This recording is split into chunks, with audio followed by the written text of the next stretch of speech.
Hi hello happy new year to you all. అందరూ కొత్త సంవత్సర వేడుకల్ని హ్యాపీగా జరుపుతున్నారు కదా. Right, that's very good.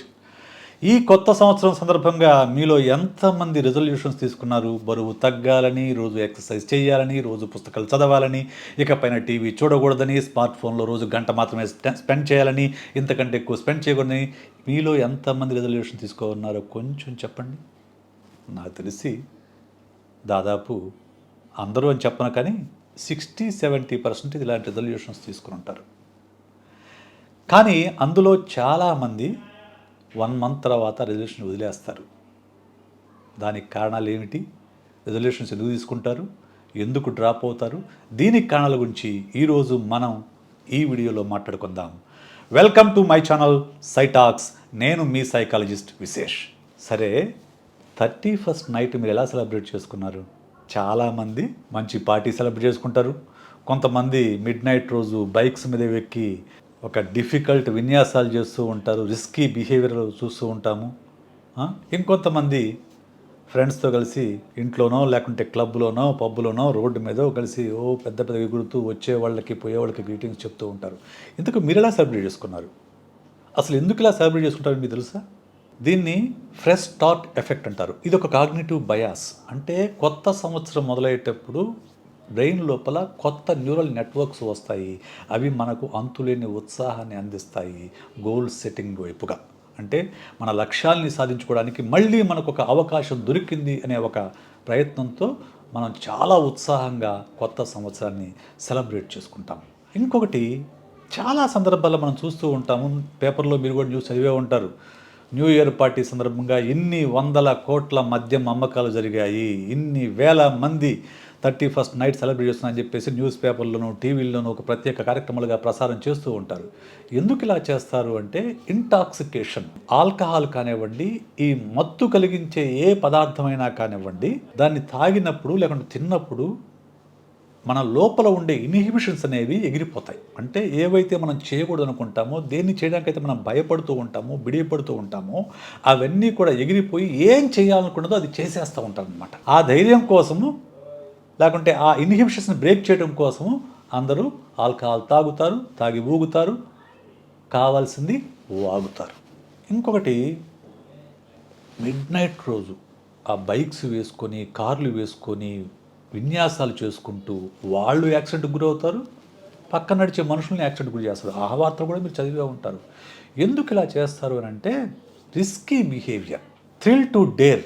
అంటే ఒక డేర్ కావాలి, ఆ థ్రిల్ కావాలి మనకు. మనం చూస్తుంటాం కదా, ఇప్పుడు బంగీ జంప్ చేస్తారు. ఎందుకు చేస్తారు?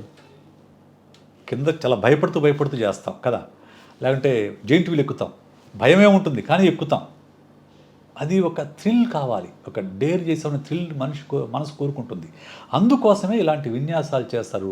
అందులో డోపమైన్ అనే కెమికల్ ప్రధానమైన కుట్రదారం అన్నమాట. అది నీకు ఆ థ్రిల్ వచ్చినప్పుడు, ఆ థ్రిల్ చేసినప్పుడు అది టప్మ రిలీజ్ అవుతుంది. నీకు విపరీతమైన ఉత్సాహం, ఆనందం కలుగుతుంది. సో భలే ఉందనిపిస్తుంది, మళ్ళీ చేయడానికి ప్రయత్నం చేస్తాం. ఇలాగా రకరకాల కారణాలతో మనం ఈ ప్రయత్నం చేస్తాం. అయితే మీరు జాగ్రత్తగా ఉండండి. ఎప్పుడూ కూడా ప్రాణానికి ప్రమాదం కలిగించే తెలిసి మీరు ఎప్పుడు కూడా చేయమాకండి. అన్నిటికంటే ముఖ్యమైనది 4వది డార్కర్ సైడ్. ప్రతి మనిషిలో కూడా అంతర్గతంగా ఒక డార్క్ సైడ్ ఉంటుంది. అంటే ఎవరికి తెలియని డార్క్ సైడ్ ఉంటుంది. ఆ డార్క్ సైడ్ అనేది అవకాశం వచ్చినప్పుడు నిద్రలేస్తుంది. దానికి 31st నైట్ని ఒక అవకాశంగా తీసుకొని వెంటపడి వేధించే వాళ్ళని కూడా మీరు చూసే ఉంటారు. సో ఇలాంటి కారణాల వల్ల ఈ 31st నైట్ రోజు ఈ పార్టీలు, రేసులు, లేకుంటే విన్యాసాలు, వెంటపడి వేధించటాలు ఇవన్నీ కూడా జరుగుతూ ఉంటాయి అన్నమాట. సరే, అయిపోయింది, 31st నైట్ అయిపోయింది. ఫస్ట్ రోజు ఫ్రెష్గా లేచారు.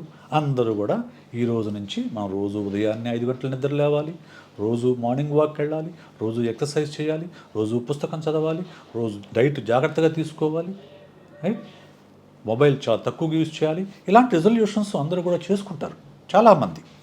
ఒక సర్వే ప్రకారం ఏంటంటే nearly 60% of people will take these resolutions. అయితే ఏమవుతుంది, చాలా ఉత్సాహంగా చేస్తాం. ఎందుకు? ఫ్రెష్ స్టార్ట్ ఎఫెక్ట్ ఉంటుంది కాబట్టి మన మీద. మనం కొత్తగా జీవితాన్ని ప్రారంభిద్దాము. ఈ సంవత్సరమైనా కానీ గత సంవత్సరంలో మనం చేయలేమనుకున్నా, చేయలేకపోయినా లక్ష్యాలను ఈ సంవత్సరం మనం చేరుకుందాము, చేయలేకపోయిన పనులు ఈ సంవత్సరం మనం చేద్దామనే ఉద్దేశంతో మళ్ళీ ఫ్రెష్గా మనం రిజల్యూషన్స్ తీసుకుంటాం. చాలా ఉత్సాహంగా తీసుకొని ఉత్సాహంగా మొదలు పెడతాం. కానీ ఒక వారం, 10 రోజులు, నెల రోజుల తర్వాత ఆ ఉత్సాహం నీరుగారిపోతుంది. మళ్ళీ రొటీన్లోకి పడిపోతాం. మీరు గమనించండి, జనవరి నెలలో జిమ్ల యొక్క మెంబర్షిప్ అనేది కట్టకట్టకట్లా ఆడిపోతూ ఉంటుంది. జిమ్స్ జాన్ చివరికి వచ్చేసరికి పలచబడిపోతుంది. ఫిబ్రవరికి వచ్చేసరికి ఇంకా పలచబడిపోతుంది. మార్చికి వచ్చేసరికి ఎప్పుడుగా ఉండి రెగ్యులర్గా వచ్చేవాళ్ళు ఉంటారు తప్ప కొత్త వాళ్ళు ఎవరు ఉండరు దాంట్లో. సో ఎందుకనంటే రిజల్యూషన్స్ తీసుకునేటప్పుడు మనము చాలా ఉత్సాహంగా హయ్యర్ రిజల్యూషన్స్ తీసుకుంటాం అనమాట. అంటే చాలా ఎక్కువ హై లెవెల్లో తీసుకుంటాం.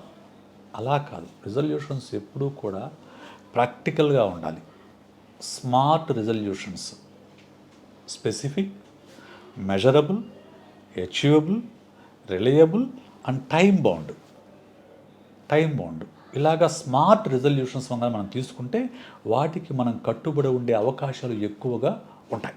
ఆ తర్వాత రెండో స్టెప్ ఏంటంటే, ఒకేసారి పెద్ద లక్ష్యాన్ని పెట్టుకోమాకండి. ఇప్పుడు నేను మీకు కథ చెప్తాను. ఒక రాజుగారు తన రాజ్యంలో వంట మనిషి కావాలని, తన అంతఃపురంలో వంట మనిషి కావాలని ప్రచారం చేశాడు. సో రాజుగారి ఆస్థానంలో వంట మనిషి అంటే వందల వేల మంది వచ్చేస్తే ఆయన ఏం చెప్పాడంటే, ఒక పెద్ద కొండంతా ఆలుగడ్డలు వేస్తున్నాయంట. దీన్ని ఎవరైతే కట్ చేస్తారో వాళ్లకు ఉద్యోగం ఇస్తా అన్నా అంట. ఏంటిది, ఈ కొండలాగా ఉంది, దీన్ని మనుషుడు కట్ చేస్తారని చాలామంది వెనక్కి వెళ్ళిపోయారంట. కొంతమంది వచ్చారు ముందుకి. ఆయన ఇంకొక కండిషన్ పెట్టాడు, కట్ చేస్తే ఉద్యోగం, కట్ చేయకపోతే మీ చేతులు కట్ చేస్తా అన్నా అంట. సో అందరూ పక్కకి వెళ్ళిపోయారు. ఒకడు మాత్రం నిలబడిన తర్వాత మంత్రి అడిగాడంట, ఏమయ్యా అందరూ బారిపోయారు, నువ్వు ఒకటి ఎలా నిలబడ్డావు అని అడిగాడంట.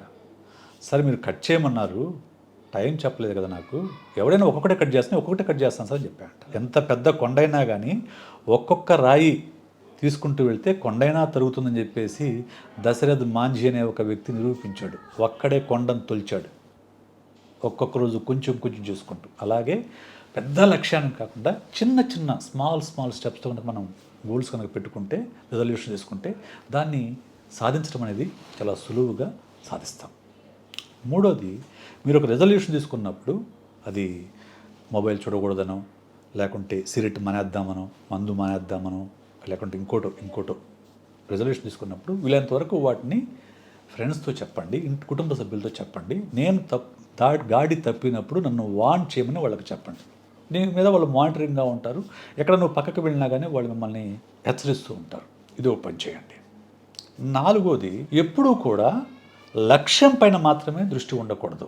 లక్ష్యం పైన కంటే కూడా మన ప్రయాణం పైన దృష్టి ఉండాలి. ప్రోగ్రెస్ ఎలా ఉందనేది చూసుకోండి.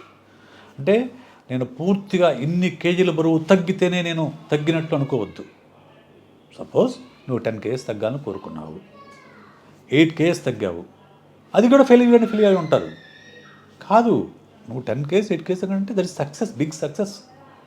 కాబట్టి లక్ష్యంతో పాటు మన ప్రయాణం కూడా ముఖ్యం. సో గమ్యంతో పాటు మన ప్రయాణం ముఖ్యమైన విషయం. ప్రోగ్రెస్ మీద దృష్టి పెట్టండి, గోల్ పైన కాదు, ప్రోగ్రెస్ పైన దృష్టి పెడితే నిదానంగా మీరు ప్రోగ్రెస్ అవుతూ ఉంటారు. మీ గోల్ని ఖచ్చితంగా చేరుకుంటారు. 5 అతి ముఖ్యమైనది, చాలామంది ఎందుకు రిజల్యూషన్స్ని ఫెయిల్ అవుతారు అంటే, ఒక పని చేయాలనో చేయకూడదని అనుకుంటారు.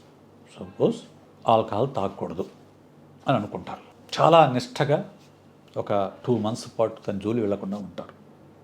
3rd monthలో ఓ ఫ్రెండ్ బర్త్డేకి వెళ్ళాడు, అక్కడ ఫ్రెండ్స్ అందరూ ఒత్తిడి చేస్తే తప్పనిసరి పరిస్థితుల్లో తాగాల్సి వచ్చింది. ఇంకంతే, ఎట్లాగూ బ్రేక్ చేశాంగా, ఇంకంతే, మళ్ళీ రొటీన్కి వెళ్ళిపోతారు. అలాగే జిమ్కి వెళ్ళాలి, కుదరలేదు, ఒక వారం కుదరలేదు, అయిపోయింది, ఎలాగూ బ్రేక్ అయిపోయింది కదా, ఇంకేం చేస్తానని చెప్పేసి మళ్ళీ మామూలే. అలా కాదు, ఖచ్చితంగా మన ప్రయాణంలో ఒడిదుడుకులు ఉంటాయి, హెచ్చుతగ్గులు ఉంటాయి, బ్రేక్ అవ్వచ్చు. అవన్నీ కూడా ప్రయాణంలో భాగమని గుర్తించండి. ఓకే, అవన్నీ కూడా తప్పు కాదు, ప్రయాణంలో భాగం, జీవితంలో భాగం అని గుర్తించి, ఒకవేళ ఎక్కడన్నా ఆ బ్రేక్ వచ్చినా కానీ మళ్ళీ అక్కడి నుంచి మళ్ళీ ఫ్రెష్గా మొదలు పెట్టండి. ఈ 5 సూత్రాలు కనుక మీరు పాటిస్తే మీ రిజల్యూషన్స్ని మీరు 100% కూడా సాధించుకోగలుగుతారు. మరెందుకు ఆలస్యం? వెంటనే ఈ 5 సూత్రాలు రాసుకోండి. దాని ప్రకారం మీ రెజల్యూషన్స్ని ఫ్రేమ్ చేసుకోండి, రోజు పాటించండి. ఈ 2024లో మీరు కోరుకున్న లక్ష్యాన్ని, మీరు చేయాలనుకున్న పనుల్ని చక్కగా చేసి జీవితాన్ని ఆస్వాదించండి. ఈ వీడియో మీకు నచ్చినట్లయితే లైక్ కొట్టండి, షేర్ చేయండి, సబ్స్క్రైబ్ చేయండి. అలాగే మీ అభిప్రాయాన్ని కామెంట్ రూపంలో మాకు తెలపండి. మరో వీడియోతో మనం కలుద్దాం. మీ సైకాలజిస్ట్ విశేష్.